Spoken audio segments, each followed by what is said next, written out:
ngewe nzi abantu bashyingirana n'abandi mu buhanuzi ari ukube exploit, bakareba bati uyu mukobwa tugwiriyeho ku mashyiga, reka umuhanuzi umwe aturuka Icyangugu undi aturuka Nyagatare, bakabivugana bakaza biyijijishije nk'abatazi umuntu, bakaba baramuhanuriye bakaba baramushyingiye.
riratwibutsa Siyoni ku biti bimera iruhande rw'amazi yo hagati y'i Babuloni twari tumanitseho inanga zacu kuko abatujyanyeho iminyago badushakiragaho indirimbo aho hantu. Yego. Abatunyaze badushakagaho ibyishimo bati nimutiririmbire ku ndirimbo z'i Siyoni. Twaririmbira dute indirimbo y'Uwiteka mu mahanga? Yerusalemu ni nkwibagirwa, ukuboko kwanjye kw'iburyo kwibagirwe gukora. Yego. Ururimi rwanjye rufatane n'urusenge rw'akanwa kanjye, nintakwibuka nintagukunda Yerusalemu, nkarutisha ibyishimo byanjye biruta ibindi. Uwiteka ibuka abana ba Edomu wa munsi w'i Yerusalemu, nibo bavuze bati nimuhasenyane n'imfatiro zaho. Yego. Wa mukobwa w'i Babuloni we, utazabura kurimburwa, hazahirwa uzakwitura ibihwanye n'ibyo watugiriye. Hahirwa uzafata abana bawe bato akabahonda ku rutare. Amen. Amina. Ni byiza muri iki gitondo abantu bangana gutya kuba tubonye umwanya wo guterana mu nzu y'Imana. Ni by'agaciro kenshi. Tubahaye ikaze mwese mu nzu y'Imana. Murakaze neza, n'Imana ibamugisha. Reka twakirane mu bice. Izaburi izinyereka agaciro k'amateraniro yo mu nzu y'Imana. Abantu tibaza baha agaciro ibintu kimwe. Hari abamama uzusanga agaha agaciro amasahani ye kandi yameneka akagura andi vuba, ugasanga biha agaciro cyane, cyangwa amasafuriya. Hari abamama bameze gutya. Hari umumama wigeze kuduha ubuhamya muri Restoration Church, turimo twubaka Restoration Church ya Kimisagara.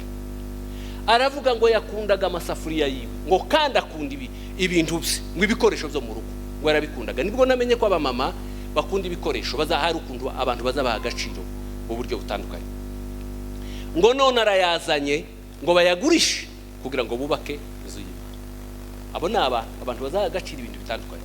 Abandi bakaha agaciro abana babo babyara, bikaroba bikarenga, yaba umwana we yaba ari kumwe n'abandi bantu ntanamenye ko hariho abandi bantu, akabona uwe gusa. Abandi bakaha agaciro abo bashakanye, umugabo cyangwa umugore, akabirutisha ibindi bintu byose. Abandi bagakunda imodoka, abandi bagakunda amazu. Abantu dukunda bitandukanye. Abandi bagakunda kwambara. Hari abantu bazaha agaciro ashobora gusiga mu rugo nta biryo bihari, yabona amafaranga akagura umwenda agatahana umwenda, aho gutahana isukari cyangwa ugatahana umuceri agatahana umwenda. Ko niko turemwe. Uwo muntu ntimugomba kumucira urubanza, nuko niko yaremwe, niko ateye. Ariko aba bantu uyu wanditse iyi Zaburi y'137 yaraza agaciro ko kuba mu materaniro, ko kuba mu nzu y'Imana. Ni ubwoko bw'Abanyezirayeli bari barajanwe i Babuloni, bajanwa ari imbohe, ari iminyago, ngo bamare kugera mu gihugu cy'i Babuloni. Cyari igihugu kitazi Imana, kiramye ibigirwamana, kandi bagenda ari imbohe. Ariko ngo bajana inanga zabo. Muri bimwe bajanye, Bibiliya izivuga hano muri iki gice, hari inanga ngo bajanye zabo bacurangiraga mu nzu y'Imana. Ngo bashike baravuga ngo se iki gihugu cy'ibigirwamana tuzacurangira inanga, ngo bazimanika ku biti kibacuranga. None ngo ababajanye iminyago bakaza bakabashomborza, akavuga ati aba bantu yaba bari bagize ngo baturirimbire za ndirimbo ziwabo. Ngo bakaza bakavuga ati se mwaturirimbiye za ndirimbo ziwanyu mugacuranga n'inanga zaho.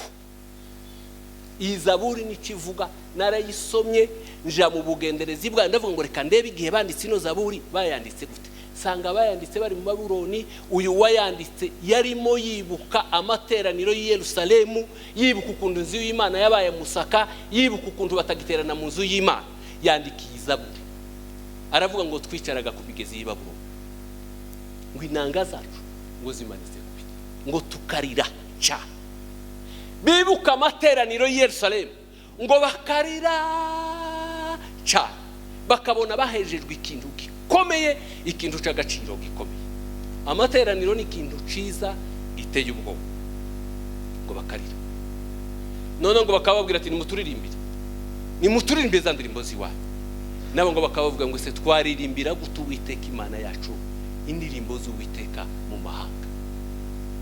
Ngo bagahindukira, mwumva ukuntu bari bafite agaciro, bagahindukira mu mitima yabo bakavuga ngo Yerusalemu we, ngo ni nkwibagirwa, ngo ukuboko kwanje kw'iburyo kuzibagirwe gukora, ngo kandi nindamuka nkwibagiwe Yerusalemu, ngo singukunde ngo ndutishe ibindi bintu byose. Ni bya bindi twavuze umuntu azagira priority, ngo simparutishe ahandi hantu hose, ngo ururimi rwanje ruzafatane n'urusenge rw'akanwa. Urusenge rw'akanwa ni mu nkanga, niza kuvuga nzasanga ururimi rwafashe mu nkanga simbashe kuvuga, kubera gukunda amateraniro, kubera kumenya agaciro k'amateraniro. Amateraniro ni meza. Niba hari ikintu Imana izifuhira ni amateraniro, igahana ubwoko ikabarimbura cyangwa ikabashira mu banzi babo, ikabateza ibyago bikomeye. Iyo abantu bibagirwaga guterana, Imana yageze ikabarimbura. Bibiri zivuga ngo abantu bakera ngo bibagiye guterana bararimbuka. Kwibagirwa gusa guterana kwabera. Bavandimwe, hari igihe tuza mu materaniro tukaza twikuru. Amateraniro atangira saa 3 tugatangira gusenga. Abantu uwa mbere akagera saa 3:30. Ugasanga ari nk'umuntu umwe ni wawe dusenga gusa wenyine yabuza abandi bantu. Nuko tutaramenya agaciro, nuko utarayabura. Umunsi uzabura amateraniro ukayabura burundu, ukayabuzwa utafite priority yo guterana, nibwo uzamenya agaciro kazo. Iyi zaburi izishimisha kimwe na zaburi ya 84 kandi nkunda kuyivuga iyo nayoboye. Nayo izivuga uwo mwanditsi ni zaburi ya bene Kora, nayo bayandikiye mu bunyage. Naje kwisubiramo nkora ubushakashatsi bwayo, sanga nayo bayandikiye mu bunyage. Bageza bavuga ngo umunsi umwe gusa, ngo bageza bibuka bakavuga ngo Mana, ngo kuba mu bikari byawe umunsi umwe, ngo bindutira kuba ngo ahandi ngo iminsi 1000. Bingana n'iminsi ingana gute? Iminsi 1000 ni imyaka 3, ibura mu iminsi mikeya. Bakavuga ngo kuba mu bikari byawe Mana, ngo kandi nakunda ngo guhagarara gusa ngo mu marembo y'inzu yawe Mana. Bari barahejwe, bari barabuze uburyo bwo kwegera inzu y'Imana, bari kure cyane, barabanyanga. Dukunda amateraniro, tuzatuzinduka kandi amateraniro abantu tuzaduhumurika. Umuntu azaza afite ibibazo, wagera mu materaniro kumva uguwe neza, baramya kumvura nezerewe, basenga kumvura nezerewe, bavuga ijambo ry'Imana kumvura nezerewe. Izaburi iravuga ngo se twaririmbira gute indirimbo z'Uwiteka Imana yacu, Imana yacu. Harangiza ngo bamara kwibuka ibyo bibazo, bamara kwibuka uko bahejwe, niyo ahangaha barimo bavuga ngo hahirwa. Ahangaha ku murongo wa duhere ku murongo wa 7 bakavuga ngo Uwiteka ngwibukira abana ba Edomu, ngo wa munsi w'i Yerusalemu ni umunsi babafashe, ngo nibo bavuze bati ngo nimuhasenye, ngo n'imfatiro zaho muzisenye. Bakibuka bakavuga ngo Mana, bakabarega, bagatanga ikirego imbere y'Imana ngo wibuke abana b'Edomu, nibo bavuze ngo nimuhasenye n'imfatiro zaho muzisenye. Ngo wa mukobwa w'i Babuloni we, nguza utazabura, wa mukobwa w'i Babuloni we utazabura kurimburwa, ngo hahirwa uzakwitura ibihwanye n'ibyo watugiriye. Iyo ni isengesho ryo kubarega imbere y'Imana. Akavuga ngo yewe wa mukobwa w'i Yerusalemu, hahirwa umuntu uzakwitura ibihwanye n'ibyo watugiriye. Wowe watubujije amateraniro, wowe utagituma tuja gutura amaturi i Yerusalemu. Bagiraga iminsi mikuru yo kuzamuka, indirimbo zimwe bakazita ngo n'indirimbo z'amazamuka zo kuzamuka abaje i Yerusalemu gutanga amaturo. Ngo hahirwa ngo uzagukorera ibihwanye ngo nibyo wakoze. Amateraniro ni ikintu ciza tugomba kugira agaciro. Uyu munsi ndagira ngo mbakangurire kuko amateraniro ni meza. Nuzaza uri mu rugo muzabuterana, nuzaba uri wenyine uterane ku cyumweru nubyumva wahagizwe no kuza mu nzu y'Imana. Yaravuze Dawidi muri Zaburi aravuga ngo narishimye cyane ubwo bambwiraga ngo tuje mu nzu y'Imana. Ariko amateraniro nico kiri, nta muntu uzukereza mu kazi. akazi tawe baguhaye akazi ugakereza bakwirukanye uzurara wicaye. Gira umwana umwe ukunda kuryamira sinamuvuga hano imbere, ariko niwe wa mbere ukunda kuryamira, ariko kandi niwe wa mbere iyo afite ikintu arimo akora uzubyuka. Iyo azi ngo afite ikintu arimo akora yarantangaje, none mbona nyine yabihaye agaciro. Ariko kuryamira iyo muvuze ngo muramubyutsa, habe n'ubwo umutuma, habe n'ubwo umubwira ngo genda uje gutora amafaranga ari hariya ku muhanda, azi kuko we nta kintu yararanye, azamakomeza akizinga mu kiringiti. Nuko niko bimeze, natwe niko tumeze. Ku cyumweru tuzadukereza, ariko kuwa mbere abafite akazi kibaza bakereza. Nimwakira ijambo ry'Imana.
Haleluya. Iyo nsibye icyumweru kimwe mbasa numaze nk'amezi 3 ntahari, nukuri itorero n'umuryango kandi family. Yesu ashimwe cyane. Ndashimira Imana ko musa neza, ko mwaje gusenga Imana. Ndashimira Imana umunsi mwiza n'igitondo cyiza. Nkuko mubizi tumaze igihe mu bintu bisa n'ibigoranye, ariko harimo n'ibyiza. Twarapfushije, dupfusha umuntu ukiri mutoya kandi bitunguranye. Ngira ngo n'umuntu muto wenda wamurwaje ukamurwaza akabona za transferi mukamusura, hari ukuntu mu byakira, ariko muri kamere muntu iyo umuntu apfuye atunguranye bitusha abantu cyane.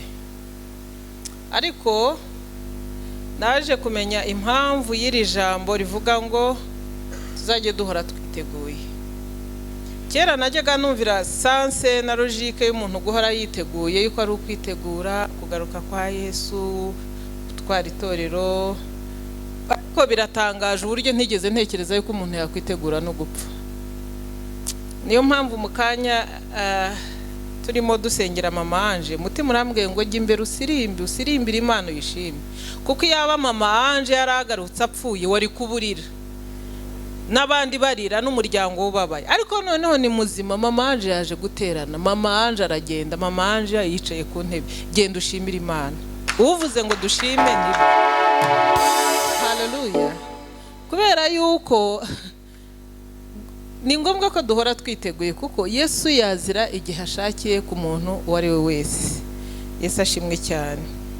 Ngira ngo ni muri ibi bihe nyuma y'icyo gihe twamushyinguye kwa 6 ushize, ndwara umutwe, ngiramo n'isereri, nkibaza yuko wenda ni ibintu namwe murabyumva, ni ibintu by'amajoro, ni ibintu by'amanywa, ni ibintu by'umubabaro, byose bigira ingaruka ku mubiri birumvikana. Ariko ndashimira Imana ubu mpagaze aha ngaha ndi muzima kandi nyishimira. Haleluya. Nateguye, maze gutegura nandika muri agenda, maze kwandika muri agenda nshyira mu ishakoshi imwe, ndangije nzana iyindi. Ibyo bibaho cyane. Ndavuga se Mana noneho ndabigirane, kuko buriya no kumenyera ibintu byo kwandika no kwandika hari ukuntu nabyo bidesova abantu. Kera twigiraga abavugabutumwa batigeze bajya mu mashuri cyane, akivugira ijambo rimwe ati Yesu agenda ku mazi neza, abantu bagafashwa bikarangira, umuntu akaba yava aho ngaho yumva agiye kugenda ku mazi. ariko kuri iki gihe baratubwiye ngo abantu barize cyane ntukitwaze kwihagarara imbere y'abantu ngo ujye kubabwira ibintu bitanonoseye bitagira umutwe n'ikibuno byo kucyatsi, uzajye wicara ugibwira. Ariko uyu munsi Imana yancarenginze, haleluya. Ariko nta bwoba, Mwuka Wera afite ijambo, naho wafata sentence imwe n'ijambo rimwe gusa riragufasha, kuko Mwuka Wera ari hano kugira ngo aganirize itorero, kuko Imana iradukunda, yiteguye kuvugana natwe. Haleluya. Reka dushimire Imana. Data wa twese uri mu ijuru, ndagushimiye kubw'uyu munsi, kubw'iki gitondo, kubw'ibyiza byinshi wadukoreye, watugiriye neza, twagushima bugacya bukira. Turakwingize Papa ngo iri jambo ryawe ryera tugiye gusangira rifashe imitima yacu, kandi rifashe ibitekerezo byacu, bifashe n'imibiri yacu, kugira ngo twese tube whole, tube turi complete, kugira ngo tube turi abantu bubona bashyitse imbere y'amaso yawe, kandi bakomeje mu rugendo tujya mu bwami bwawe. Icyubahiro n'ikuzo bibi byawe, ni mu izina rya Yesu Umwami wacu, amen. Yesu ashimwe cyane. Umusomyi Thierry naturebere muri Yesaya 5:5.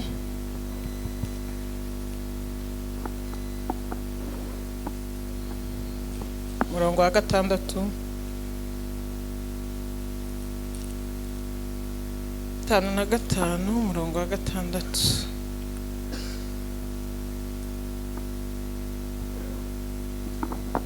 Haleluya. Yesaya 55 murongo wa 6. Biravuga ngo nimushaka Uwiteka bigishoboka ko abonwa, nimumwambaza akiri bugufi.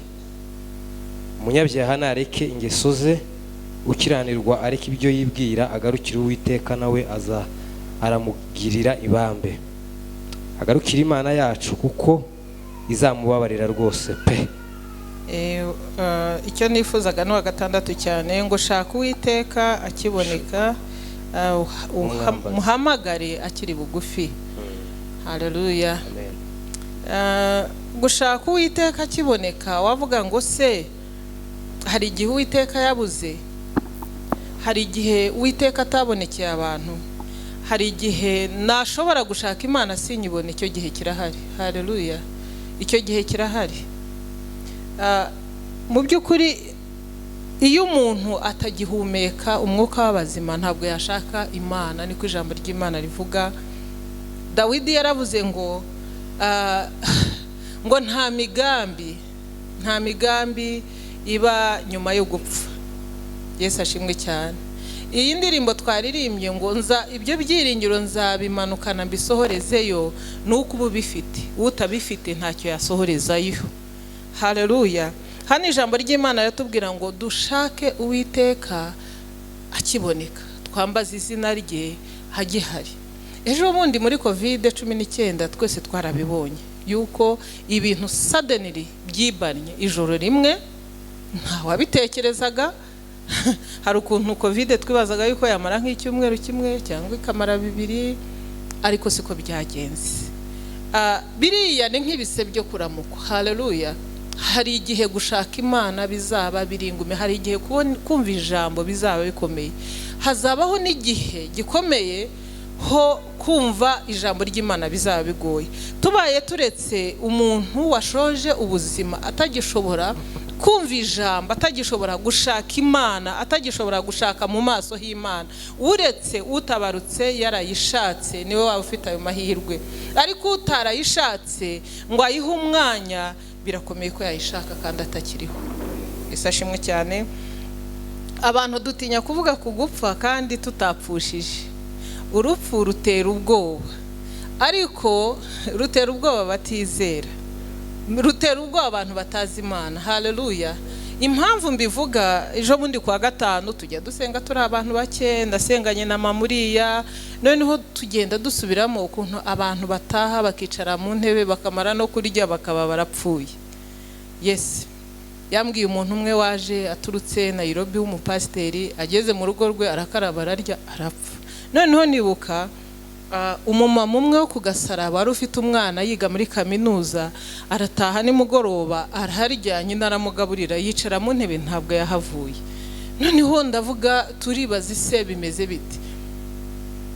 tusanga mu by'ukuri ni ukuvuga ngo kugaruka kwa Yesu gutwara umuntu bishobora kuba atari rusange gusa. Twabihinduye rusange ngo Yesu azaza kuzamura itorero, Yesu azaza aje gucira isi urubanza. Ntabwo biri rusange gusa, ahubwo biri na personal. Hari ukuntu Imana irimo itwara abantu kandi abantu bameze neza. Yesu ashimwe cyane.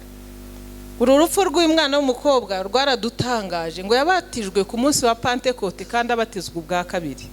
Umushumba we wari umuzi imyaka 11 mu rusengero.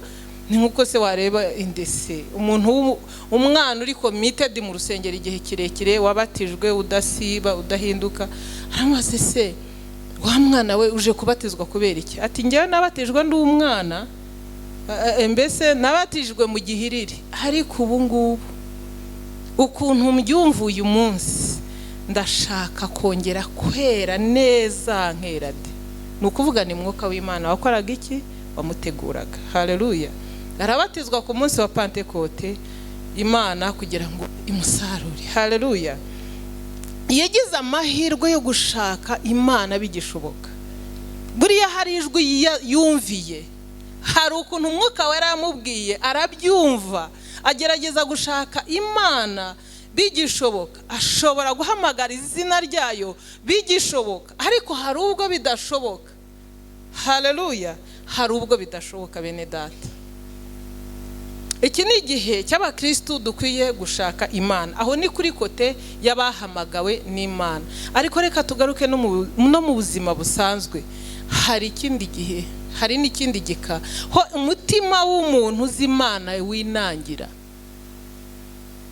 ukinangira ku buryo atakiba Imana. Niba ucyumva Imana ugakunda guterana, ugakunda ijambo, ugakunda gufungura telefone ukumva ikigutwaye cyane ari ukumva ijambo ry'Imana, ugakunda kumva aho abantu baterana, ugakunda gufata akanya ukumva ni idenura rifite ryo gufata umwanya ngo usome ijambo ry'Imana, ngo usenge, koresha ayo mahirwe kuko urayafite.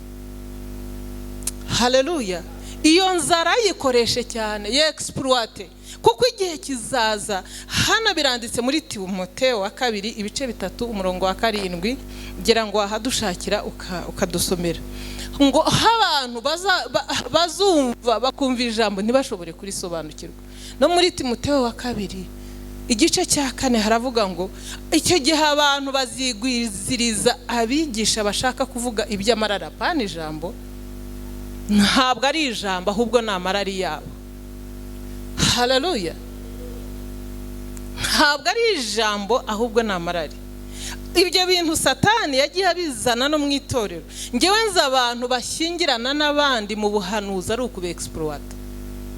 Bakareba bati uyu mukobwa tugwiriyeho ku mashyiga, reka umuhanuzi umwe aturuka Icyangugu undi aturuka Nyagatare, bakabivugana bakaza biyijijishije nk'abatazi umuntu, bakaba baramuhanuriye, bakaba baramushyingiye. Irari ryande, irari ry'umuntu rigasohoreshwa n'ubudemagoje kandi abantu bitwikiriye ijambo ry'Imana. Muri icyo gihe abantu ngo bazigwiriza bababwira ibyo bashaka.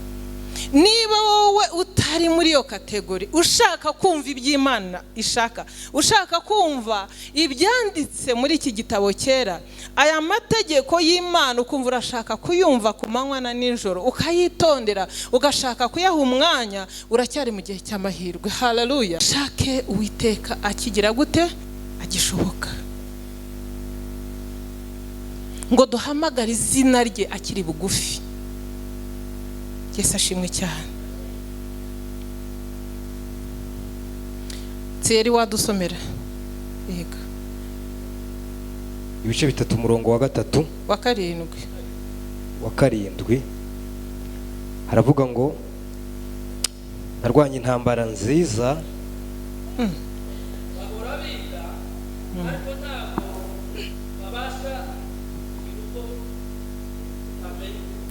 Yego.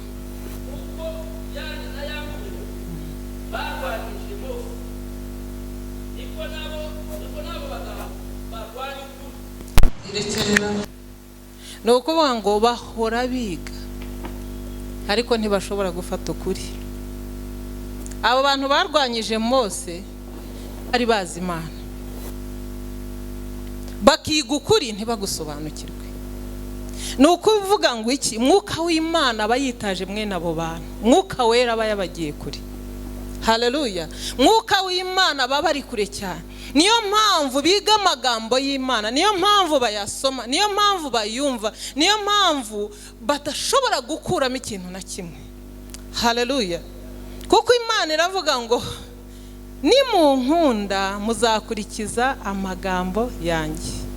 Gukunda Yesu. Ngira ngo navukanye urukundo ruke, nibuka kera avuga ariko Mana ko bigisha gukunda, ukunde, nudakunda hanyuma nakunda nte, buse nzakunda abantu gute? Gukunda. Urukundo ni ibikorwa. Haleluya. Ntabwo ari ibyiyumviro. Hari ukuntu mu bihe turimo batwigisha ko gukunda ari ukwiyumvira.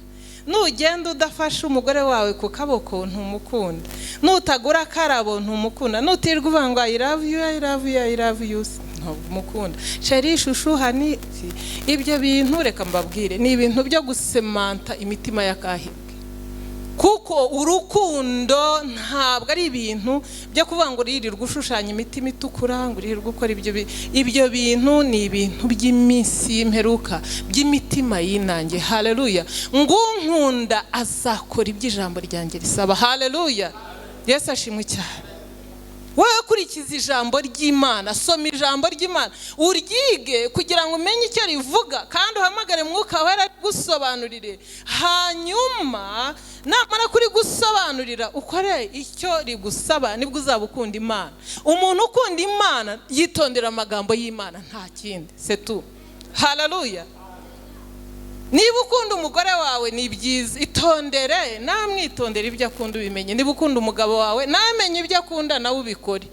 Urukundo ni ukwitonda kandi ugakora icyo umuntu ashaka. Gukunda Imana ni ukugira umwanya uhagije. Haleluya. Uyu mwanya nanjye warananiye. Ntabwira mba numva nkeneye kugira umwanya uhagije. Priorite yo gufata igihe nkasoma ijambo, nkari meditatingaho, nkarigenderamo, nkasenga Imana, umutima wanjye wose ukavugana n'Imana, nkahinduka nk'uko Imana ishaka komera. Haleluya. Yesu ashimwe cyane. Ariko niki Imana ishaka? Irashaka yuko itorero ryayo, irashaka yuko abera tugomba guhagarara neza. Motivasiyo cyane nta nubwo ari urupfu, kuko buri urupfu rwo nta nubwo ari n'ikibazo. Haleluya.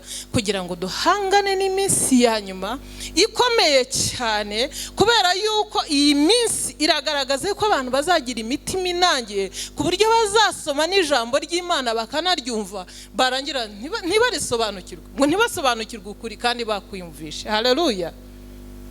Tugomba guhangana n'iminsi ikomeye ya nyuma. Hano iyo utangiye umurongo wa mbere Timoteyo wa 2:3 baratangira bavuga abantu bo mu minsi imperuka ukuntu bazaba bateye kubera ibihe bigoye, kubera ibihe bikomeye. Ubu ngubu turaha turi mu mahoro. Hari ahantu nka Nigeria hapfa abantu benshi cyane buri munsi kandi baratoteza abakristo. Baraza harya ni Boko Haram, batehakane Yesu, ihakane Yesu. Erega turacyafite. Reka mbabwire, twishakira Imana kuko dufite agahenge gakomeye cyane. Haleluya. Turi mu gahenge gakomeye. Reka dushaka Imana. Imana idukuriyeho covid, Imana idukuriyeho barriers. Nta kindi dukwiye gukora uretse gushaka Imana, kandi Imana ikigira gute? Ikiboneka. Uti ngewe narakijijwe, nabatijwe mu mazi menshi. Haleluya. Ibyo bintu ni byiza kandi ni intambwe nziza. Wagiye muri record y'itorero rya Kristo. Ariko hano nahoze nteba nsoma amatorero 7 yo mu minsi y'imperuka. Iyo Yohana yeretswe na Yesu ari ubimubwira amatorero 7 ukuntu azaba ahagaze. Amatorero 7. Haleluya. Ntituri itorero rya Kristo. Ibaze wowe uri muri he torero?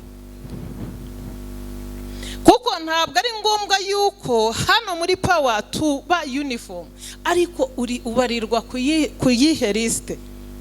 Seri, dusomere mu Byahishuwe 2:8. biratangaje. Nahoze nsoma ndavuga ariko ibi bintu biteye n'ubwoba kubona ku matorero 7 rimwe ryonyine niryo ritagira umugayo. Niryo ngira ngo adusomere maze wumve uko iryo torero rimeze. Wumve uko iryo torero ritagira umugayo, wumve uburyo rihagaze. Ibyahishuwe ibice 2 umurongo wa 8. Wandikire marayika w'itorero ry'Isimuruna uti, n'uwa 9. uwa mbere ari we w'imperuka wari warapfuye none akaba ari muzima, aravuga aya magambo ati, nzi amakuba yawe n'ubukene bwawe, ariko rero uri umutunzi, nuko utukwa n'abiyita Abayuda, nyamara atari bo, ahubwo ari ab'isinagogi ya Satani. Irekereraho. Haleluya. Haleluya. Urumva iryo ni itorero ngo ry'irikene rinegurwa n'abandi biyita Abayuda, rinegurwa n'abandi matorero. Ngo uri umukene, ntugaragara, ntawe ukuzi, ntujya no kurekara, ntugira naho usengera, ntugira n'ikintu na kimwe, ntabwo ntufatitse. Kuri iki gihe hari ukuntu twibeshya tukibaza ko kubaka katedrale nziza, kugushyiramo ingoro mu ijosi, kuba umuvugabutumwa ukakaye, kujya ku maposita, kubuzwe jamais. Haleluya. Ngo uri umukene, ngo ndetse yihanganiye n'igisuzuguriro cyo kunegurwa, ngo ukanegurwa n'abiyita abarokore, abiyita Abayuda, ngo kandi abo bantu ari abo mu isinagogi yande Satani. Nta muntu ugishaka kujya mu itorero ry'abakene, ntawe ukibishaka. Kandi abapasiteri turabikunda, dukunda ko abantu baza kugira ngo bazane amafaranga kugira ngo dukemure ibibazo. Ntacyo bidutwaye, kuko abantu b'iki gihe bakunda style. Ariko iri torero niryo ryonyine nabo kimwe cyane. Hari irindi torero rya Efesasi, ry'Abefeso, ryo muri Efeso. Ravuga ngo rwose hari ikintu gitoya nkugaya, waretse urukundo rwawe rwa mbere, ntugikunda nk'uko wakundaga. Wajyaga wiyiriza, wajyaga wiraza, wajyaga urara uhamagara Imana, wajyaga gushakisha, wajyaga ugira umwete. Ariko noneho usigaye uri umurokore. Yego sinkucira urubanza, uracyari umurokore, ariko waraduhotse mu mbaraga, ngo igihe kirageze ko wongera ugasubira mu mbaraga. Haleluya. Yesu ashimwe cyane. Wongera usubire muri za mbaraga. Hano kwa gatanu tujya tugira ibihe byiza, Mana y'imbabazi. Haleluya. Tukaganira iby'Imana ikora.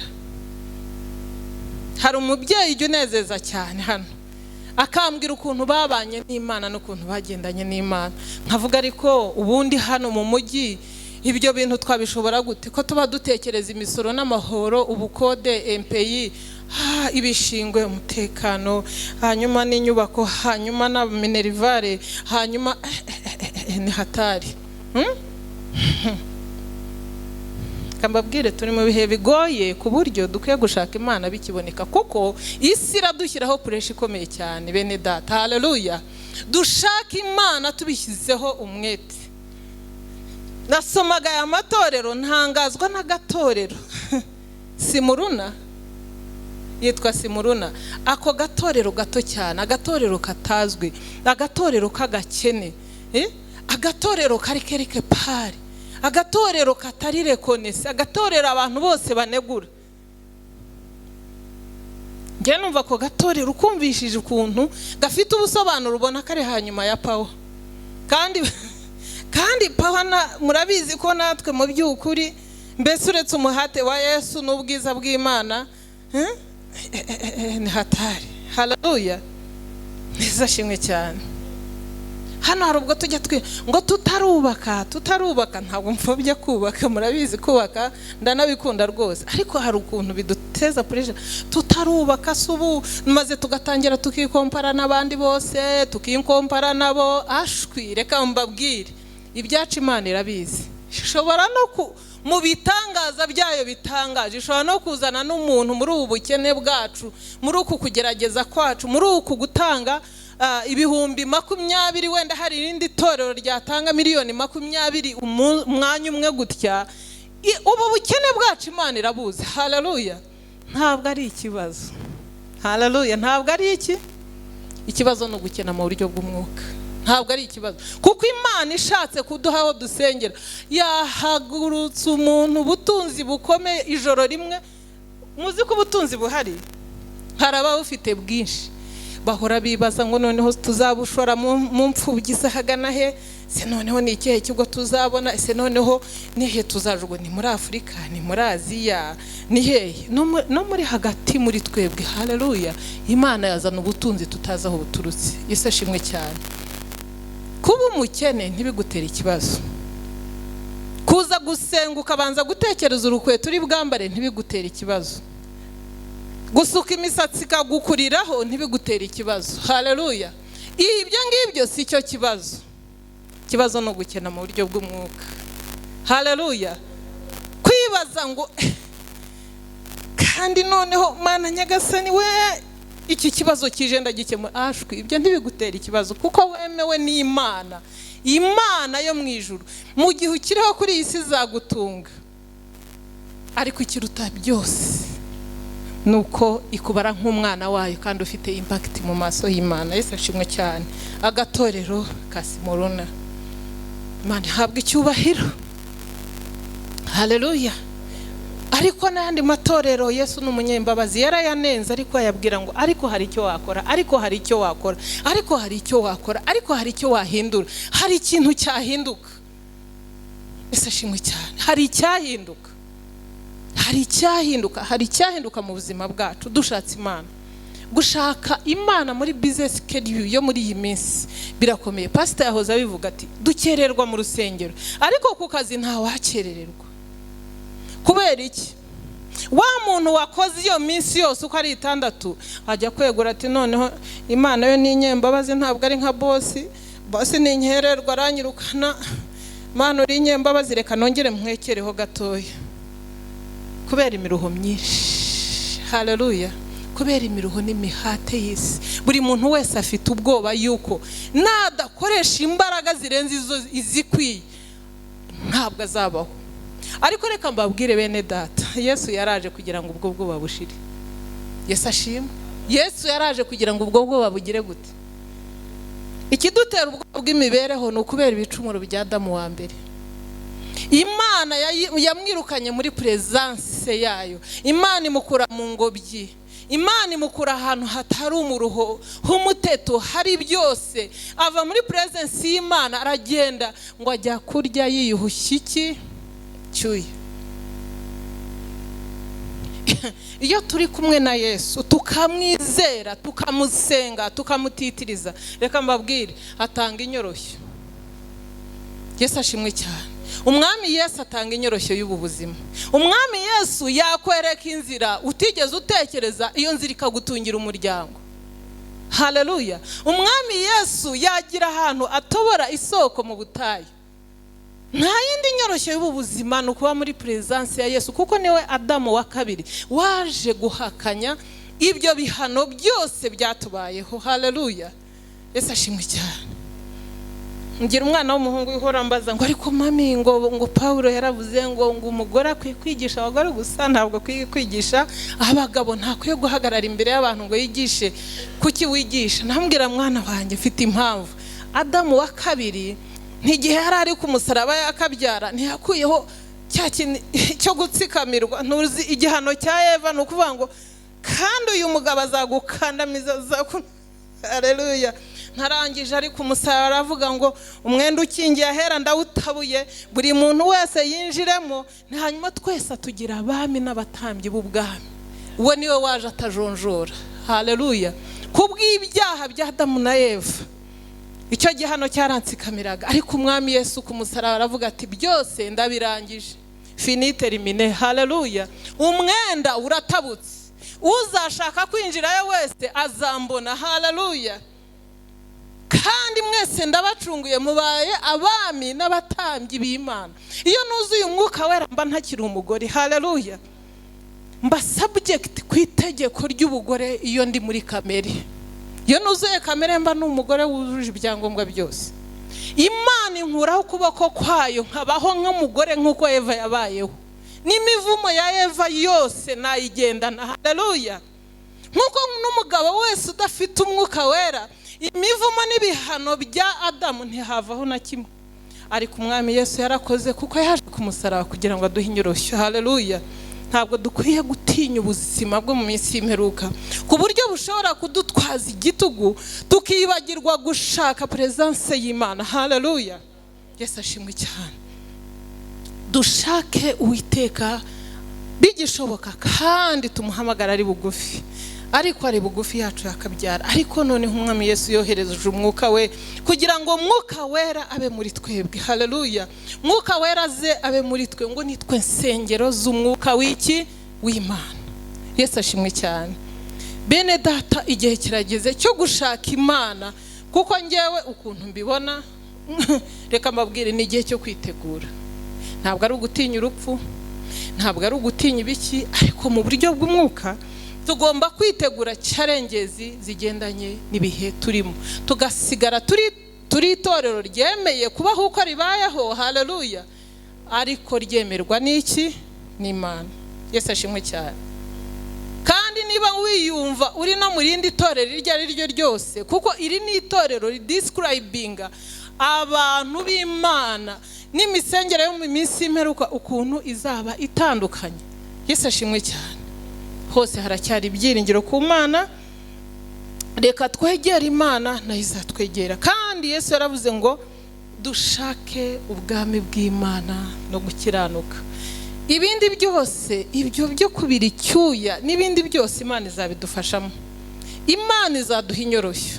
Imana izaduha umugati. Imana izaduha manu mu butayu. Imana izadutoborera amazi mu rutare. Imana ni inyembabazi kandi Imana iradukunda. Yesu ashimwe cyane. Ariko ngo dushake ubwami bwayo, dushake gukiranuka. Ariko ibi bintu biboneka dushatse umwanya uhagije, umwanya w'Imana. Umwanya w'Imana uragoye kuboneka. Ngewe njya mbona ibi bintu niba hari n'ahandi bijya bibasimbize, reka mvuge ku kanya k'Imana. Hari ukuntu abantu mwamwiriranywe busy day, schedule ikurikira iyindi schedule n'iyindi schedule n'iyindi schedule.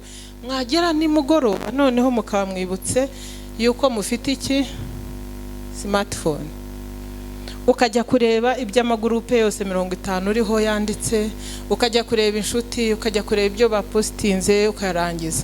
Warangiza ugakurikirana na politike z'ibiyaga bigari, warangiza ukajya na politike z'impuzamahanga, warangiza ukaburananiwe, maze wajya gusenga ugasenga nka radio yashizemo iki amabuye. Muzi radio yashizemo aba bana babyirukiye mu mujyi, radio yashizemo amabuye, muzi ukuntu ivuga Mana ndagarase shimaresterere. That is the way it is. Niko ibintu bimeze. Bene data, reka dushake akanya tubeho intentional. Nukuvuga ngo ubigambiriye kandi ubishatse mu masaha yawe 28, mu masaha yanjye 28, bibi bintu tugambirira. Haleluya. Buri muntu ashake umwanya wo gushaka Imana. Umukristo umaze kuba mukuru ni umukristo usenga wenyine. Nkora mbivuga, niba ushobora gufata igihe ugasoma ijambo ry'Imana ugasenga, umenya ko umaze kuba mukuru. Ariko niba ufashwa mu gisirimba gusa, gisirimba senyipinga. Birabizi ko yo nakozweho nanjye rwose ndasirimba ntitaye ku biro mfite n'uburemere. Haleluya. Kuko Yesu yanatubwiye yuko guterana n'abera ni ikintu cy'ingenzi cyane. Niho twumvira ubuhamya, niho twumvira ibitangaza, ni ibintu by'ingenzi, ni priority. Ariko priority iruta priority y'umuntu w'umukristo wakuze ni ugufata igihe ukajya imbere y'Imana ugasoma ijambo ugasenga, kubera ko hari ikibazo kitwugarije gusa. Reka nkubwire, ntabwo twakurikira Yesu kubera umugati. Yesu ashimwe cyane. Tugomba gukurikira Yesu kugira ngo twumve ya makuru yo mu ijuru. Yesu ashimwe cyane. Ngewe urabona hari 3 steps zo gusenga.